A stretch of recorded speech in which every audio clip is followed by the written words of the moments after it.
Okay, thank you. So it's 12 o'clock and we will get started. So as you can see, for those that have just arrived, there will be some references to research papers. And if you would like copies of those, they won't be in the sort of show notes, so to speak, but just email me or my team directly and we will send those to you.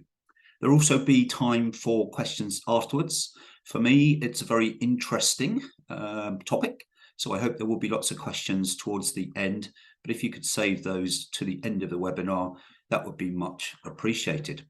So welcome everybody. It's a real pleasure to have you here. As we know, this webinar is around the era of leadership coaching, a very timely and very apt topic, and we're going to explore that.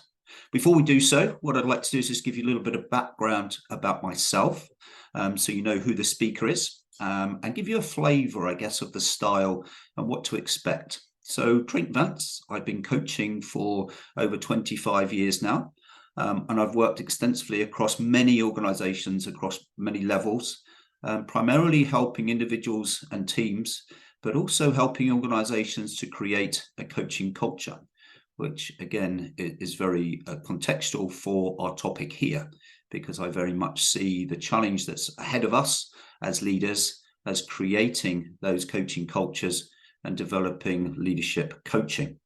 I'm very fortunate that I do what I love and love what I do, and that is all around coaching for a better tomorrow. So I'm going to bring that experience to the fore, share things that I'm hearing over the last 12, 18 months, but also share with you the up-to-date research that's pointing in the direction of how things are changing and what needs to happen to accommodate that change and that transition to a new world of work. So the way we're going to do that, I'm going to provide some context to the new world of work. I'm going to explain why leadership is the new way. I'm going to outline the challenges that lay ahead for many leaders and organizations. And I hope to ignite your thinking on the actions that you might take either as a leader or as an HR professional driving the organizational culture to adjust and transition to these new ways of work. So I think it would be fair to say there is a new era. We're living through some of the most disruptive times in history. And I know that COVID has sort of overseen the last couple of years and few months, but the fourth industrial revolution is upon us. And we mustn't forget that things are changing and they are changing at pace. What that means in the new world is that the global pandemic has had a profound impact and has been the core driver of the changes, hybrid working, for example. But we mustn't forget that AI and technology is advancing and accelerating at a sort of a very fast pace. And climate concerns, no matter what your views are, I would say are definitely a reality. The cost of living concerns remain a concern for many. And sadly, conflicts rage still across many parts of the world. So the impact of that is that the workplace is changing so quickly that organizations are struggling to keep up. Digital technology has changed how we work and how we interact. We are more connected than ever before, and teams are more matrixed and more remote than ever before. And sadly, what I'm picking up, and certainly over the last 12 months or so, I'm hearing terms like burnout, mental health issues, and wellness. And these are all becoming issues that organizations and leaders will need to address. And the other interesting factor is that there are now 5 generations within the workforce. And that means that the workforce has never been more diverse. And it's not one size fits all. You've got 5 different generations that need to be accommodated and thought of. And this is a challenge for leaders and for organizations. And we need to consider this as we move into the new world of work. So I think it's fair to say there's a seismic shift in the world of work, and this has started. And I use the word started because I think it's still in progress. I don't think we're at the end of it. We may be at the end of COVID, but I think there are still a lot of changes to come, and organizations and leaders are trying to make sense of those changes and that seismic shift that is happening. So what does that mean in the world of work? Well, the traditional worker-manager relationship has changed. whether you believe that or not. I'm certainly seeing that within the power shift and the rebalance of what's happening within the workplace. It's reshaped how employers and employees see each other. The term the Great Resignation has been turned into the Great Rebalance or the Great Reawakening. And that's a reawakening that the employer and employee relationship has changed. And what I mean by it's changed, the power has shifted. And that's the rebalance of power. It's no longer that the power sits with the with the employer. It now sits with the employee. And that's becoming more balanced. That means that necessitates a re-evaluation of the organisational cultures, leadership styles, and the approach that we take to the workplace. And this is something that we're going to explore in this webinar. So, putting this in very simple terms, in the past, people's needs were around a paycheck. In the future, it's about my purpose, my meaning. What do I want out of this work? Not what am I going to get financially? It's not now about my satisfaction. It's about my development and growth.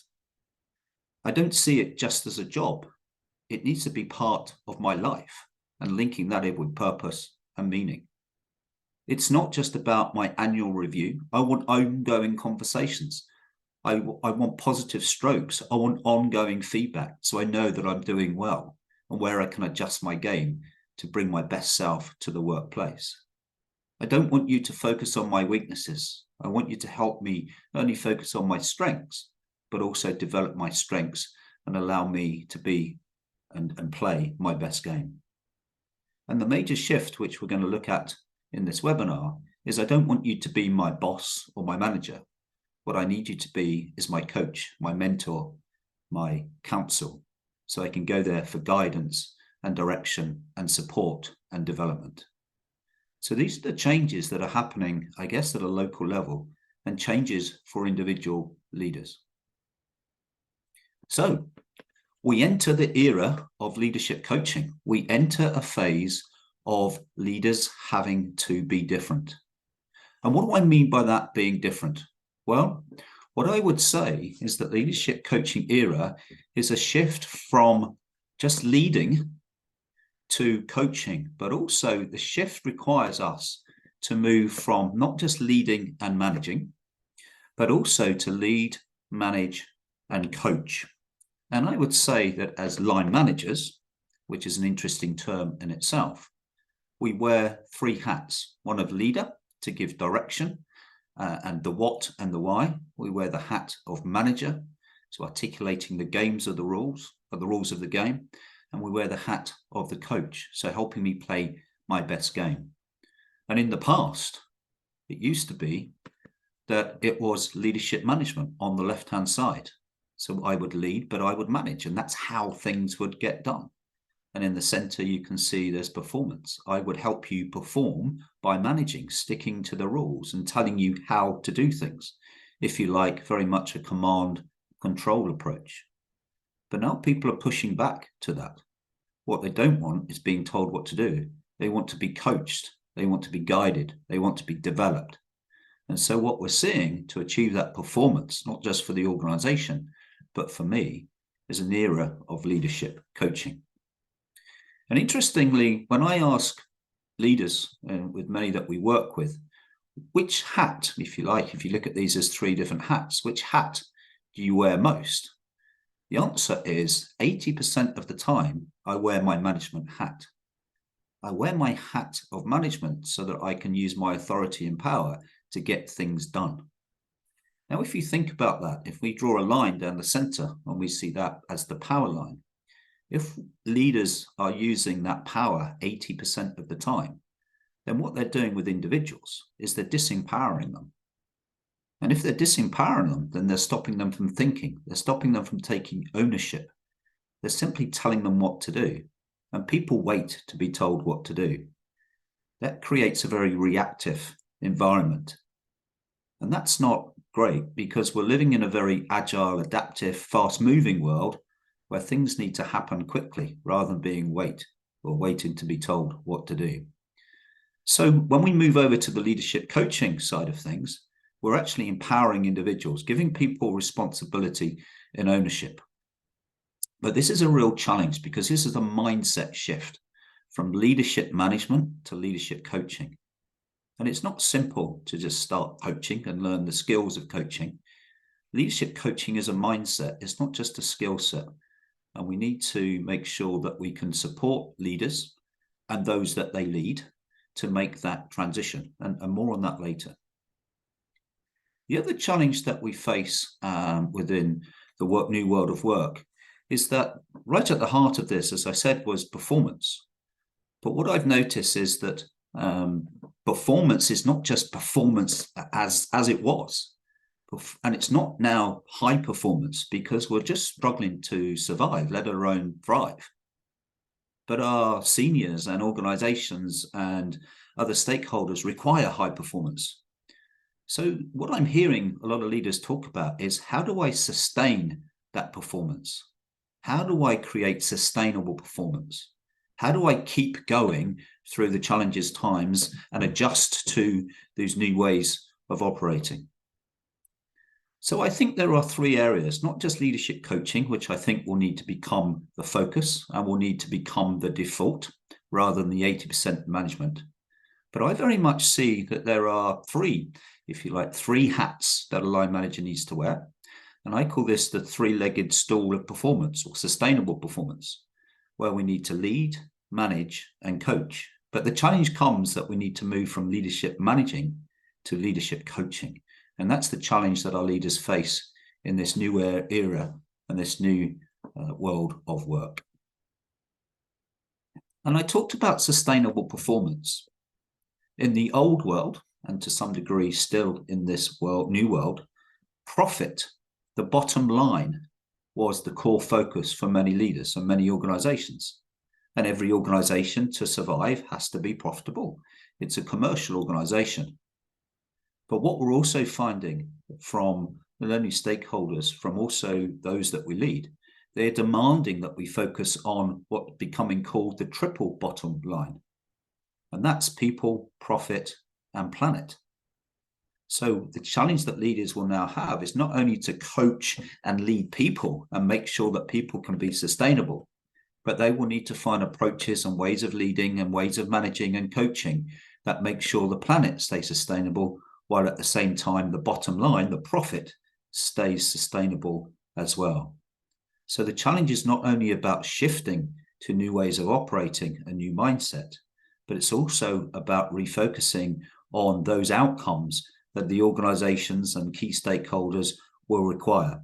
So profit, people, and planet.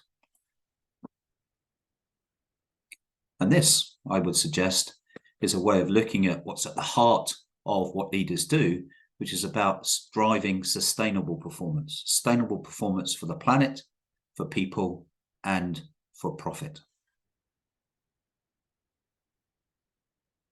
And how do we grow and develop people? How do we lead people so it's sustainable? How do we focus to enable a leadership coaching approach that gets results? Well, there's some interesting data that just come out of Gallup. Gallup is an American consultancy that specializes in employee engagement. And this is their new report, which came out, I believe, in September. As I say, the research will be available if you would desire it.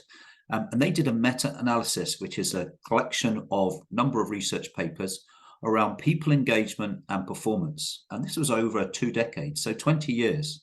And as you can see from the statistics on the bottom left-hand side, there was a lot of data.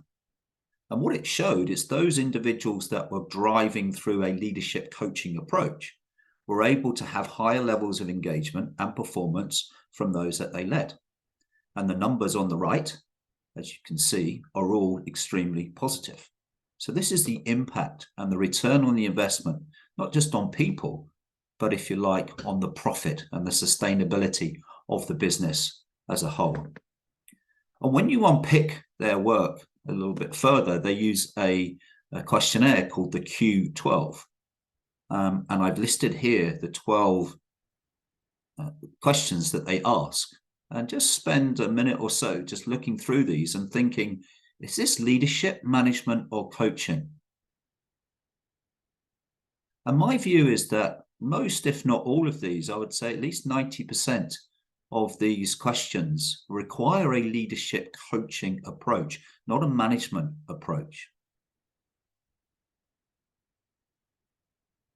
So we can see that by taking a leadership coaching approach, we do drive the bottom line. Not only the bottom line of profit, but also we drive sustainability within people. We keep them engaged, we keep them motivated. But the challenge is, how do we empower them, and how do we work in a way which enables them to continue to succeed and continue to maintain that level of performance? The other area that is starting to emerge is not just the ability to coach with a leadership coaching style, but it's also, how do you stay more human-centric with your approach? And my experience before the pandemic was that people were looking at humans as human doings. And actually the pandemic and the changes in the new world have made people realize that we're not just human doings, we are human beings, and we want to be as well as do. And these changes are driving a different perspective about how we look at the workforce, realizing they're not just a resource, but they're actually human beings. And a lot of HR and L&D professionals, are clapping and celebrating that eventually, people, humans, are our most important asset. And I think those leaders who don't see that will live to regret that. So the human in human resource is now definitely the focus, which is, in my mind, has been forever since, over the 20 plus years that I've been working in this arena, has always been the case. But I think the business case now reinforces this even further. So what do we mean by human-centric style? Well, there are three core areas that are starting to emerge. And this is research done by Gartner, again, an American consultancy. And what they identified, human leadership or human-centric leadership, cornerstone of modern leadership, has three core areas. Leaders that are authentic, that live with purpose, and are true of self-expression. And when I speak to a number of chief execs, they say the one thing that has kept them true to their approach, and by delivering long-term sustainable performance for the organizations they've worked with, is authenticity, being true to themselves and to others.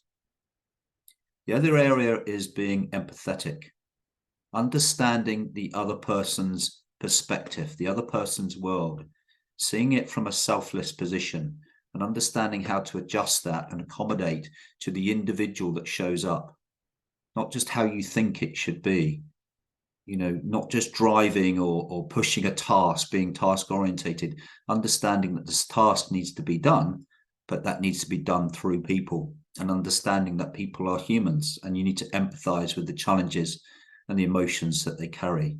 But at the same time, not to take on board those emotions and distort your perspective or your own position as a leader.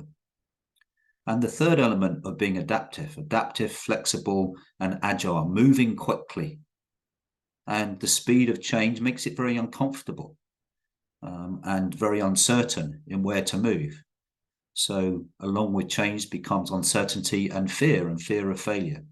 But leaders who are able to be agile and accommodate the changes that are happening, not just within the workplace, but for individuals in which they are leading. And you combine these three core areas to create human leadership. And these are core skills that will be required of the modern leader, and certainly aligned to a leadership coaching approach. This work and this focus is also reinforced by another organization called the Josh Bershwin Company, who did some research around what's the new culture in the new world of work.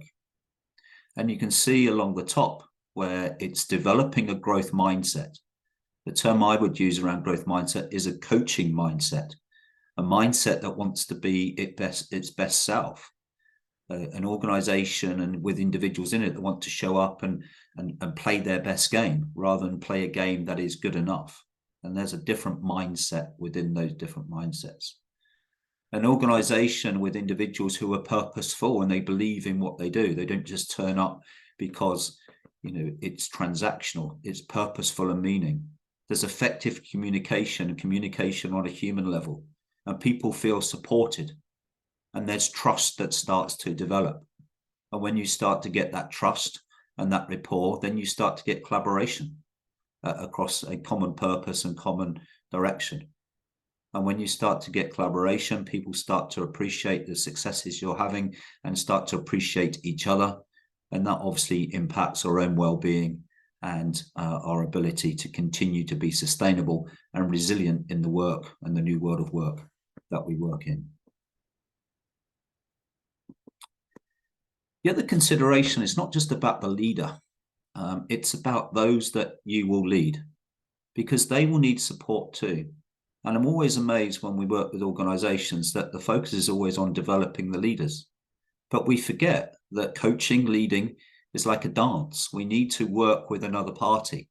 When we're working as a coach, we have the coachee, and the coaching relationship, the coaching conversation is like a dance. And we need to make sure that those that we lead and those that we are coaching also understand the new dance, the new requirements, and understand not only the role that they have, but are willing and able to dance with us and adjust to that new way of being too. The paradox to this, though, is that although people want and are demanding empowerment, they don't know what to do with it. They've never had it before. So suddenly you give someone power, then they just are uncomfortable. So leaders will need to be conscious of that and start to educate and engage people how to use that power and be comfortable in doing it. Individuals don't want to be told what to do. They see it as command and control. But because of the background that we've all come from, they do want to be told what to do because it's easier. Think about it. When you were a child, your parent or guardian would tell you what to do. When you went to school, your teacher would tell you what to do. And then when you go to work, your manager told you what to do or tells you what to do. So we've grown up and been programmed to have this DNA of waiting to be told what to do. Well, that world is changing. We're expected now to think for ourselves, to have the answer, to find the solution, a very much a coaching approach. But if we're not used to that approach, then it becomes very uncomfortable. The other piece is that people want responsibility, but strangely, they don't want to be held accountable. So I think there's a balance here of giving people empowerment, but also making sure that people are happy to take responsibility and be accountable for the levels of performance that are required. And again, that's another leadership challenge and follower challenge that organizations will face.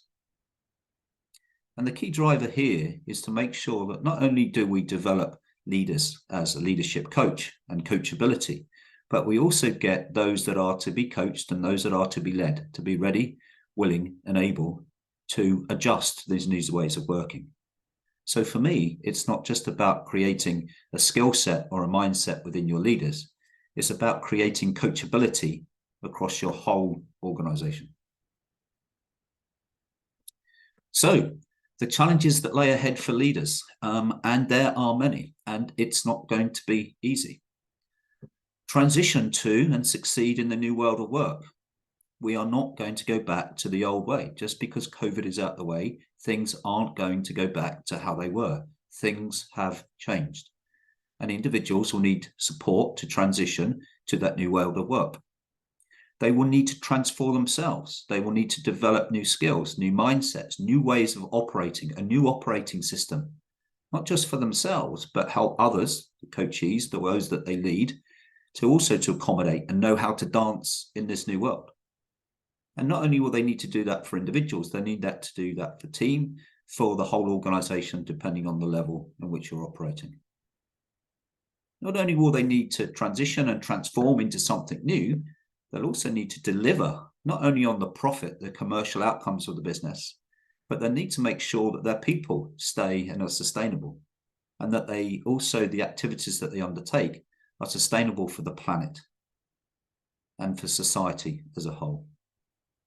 And along with that, being a good human being, being human-centric, being authentic, empathetic, and agile in the way that we operate. And while doing all of that, still growing and enjoying and finding a work-life balance, which is not easy. So the challenges ahead are huge. and leaders will need support.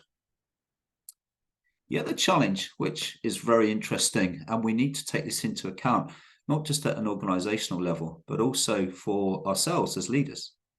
This is work from Gartner, recent. It came out at the beginning of this month, which shows that the element of change is that required, they call it change volume, is increasing and has increased. And it's not just the volume of change, I would say the pace of change has increased.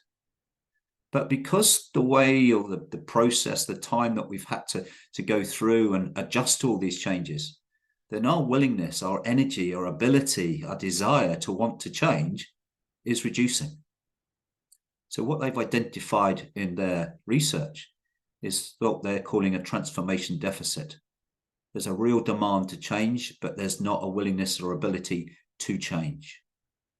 So this just reinforces how hard this is going to be for leaders and for organizations to transition to those new ways of working and just to survive, let alone thrive, and to create sustainable ways of working, not just as a leader, but as a team and as an organization, and developing new ways of working where they're more connected and more collaborative and supportive of each other to get through and to change, to be fit for purpose for this new world of work. So not surprising, the same report identified three core priorities for our HR professionals. And although these were priorities for HR professionals, I would say that these are priorities for senior leaders, C-suite leaders, those leaders that will need to drive the strategic changes and deliver on the strategic objectives for the organization. The core area is leadership and management development. This is moving from leadership management to leadership coaching.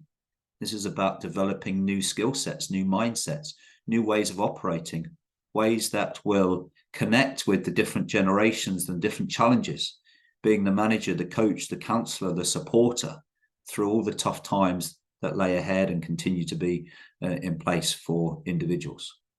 This will also require not just at a local level, but an organizational level. And part of that will be, they call it change management. I would like to call it change leadership, because management will not suffice in this new world.